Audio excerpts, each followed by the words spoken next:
The Rainbow Six Siege community is passionate and growing at a rapid pace. In episode 3 of I Call Next, we explore the importance of fun in building a long-standing community and creating a space where players of all skill levels can embrace the action and find their place. With access from PayPal, we're exploring a new aspect in the world of Rainbow Six Siege. Join us as we go behind the scenes to meet Christopher, a dynamic player and content creator who shows us how he grows his following by playing a good game and having an even better time. Hello everybody and welcome to our 3rd episode of I Call Next. I'm Antero and joining me today is a very inspiring and perpetually positive member of our community. He goes by the handle Christopher. Hello from Down Under. I guess that's what you guys call it. I'm Christopher. I stream a lot of Rainbow Six Siege among other first-person shooters, and for the longest time, Rainbow Six has had its claws in me. When did you start playing Rainbow Six? Well, I played it since it was on disc. I've actually got the CD right here with me. Did it take you a while to start finding reliable people to play with, or when you play Rainbow Six, do you usually do it all on your own? At the start, I did a lot of solo games, and to this day, I still enjoy the solo games, only because the dynamic of a new team. When you play the game, how would you say your time gets broken down? Do you spend most of it playing ranked? I did jump into it a while back, and I instantly realized this is not for me.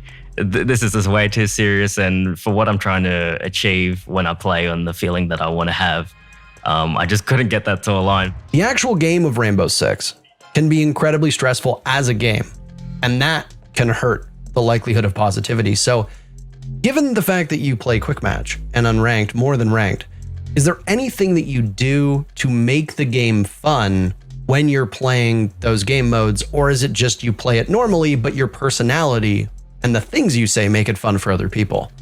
It's funny you should say that because, esports commentators like yourself have definitely inspired me to, bring that energy. So there are times when I'll jump into a game and someone might comment like, "Oh, dude, you sound like you're on radio." And I think most streamers kind of get that because, we're running high quality hardware. But just to play off that, I might even we have like soundboards and triggers like that. So I'll trigger some esports music and I'll do a little bit of commentary just before we start. And that sort of gets everyone sort of riled up in a way. Are you willing to give us an example of what that would be like to try and motivate your teammates? Yeah, for sure. I could definitely show that off. We have some simple ones. So, if things are going well and someone lands an amazing headshot, we'll hit them with, "Wow."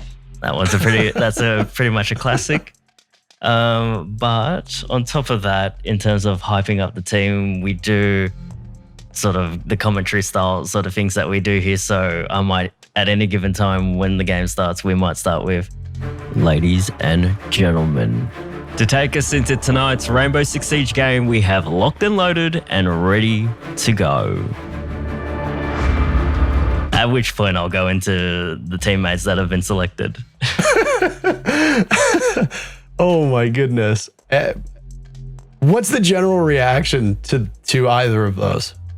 It's a lot of confusion. People just don't understand what's happening. And I like to do that more so in the casual setting because you can imagine if you were to do that in ranked, it's not going to be the same reception. I assume the people who get it appreciate it very much, though. When you play a game like Rainbow Six, you start off on a positive foot. But if a game is lost and the teammates you have are just so brutally toxic, how do you handle that personally? Oh, the favorite saying, "Kill them with kindness," and it works 100% of the time. And hopefully, in a way, the person that's, not having such a great day could then probably take a step back, maybe, change the perspective and realize, okay, I didn't really need to be like that.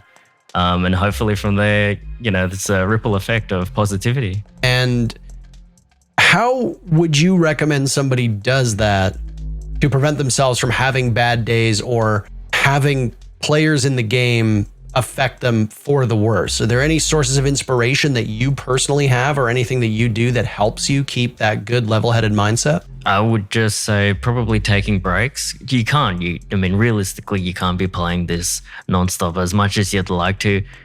it will take a toll. So you need to take that break. What we generally run on my stream is something we call brief breaks, where it's just like a minute and a half of just like, I put something chill on. It might be like a chill music track in the background. And it's just a simple breathing exercise for a minute and a half. And for me personally, that does so much for me. And I can only imagine what that would do for someone that's having a really bad day or even a bad game. How have you seen the Rainbow Six community evolve over all the years that you've played this game? I've seen it at its worst when it was just almost 100% toxic. I've seen the shift. I've seen, the system working. The report system definitely works. People that aren't supposed to be there, they get kicked out quite easily. And you can see this within the game. The ban wave happens almost as you're playing, and for everyone to see, it's quite transparent. So understand that the bad people will go, the positive people will stay, and the new people, we try to welcome them as best as we can. Thanks for joining us on this episode of I Call Next, the series where we shine the spotlight on players like Chris and other outstanding members of the Rainbow Six community who work and play every day to improve the gaming environment for everyone. Hashtag I Call Next and tell us how you level up your commitment, whether it's playing the game or creating in the community. All you've got to do is press play.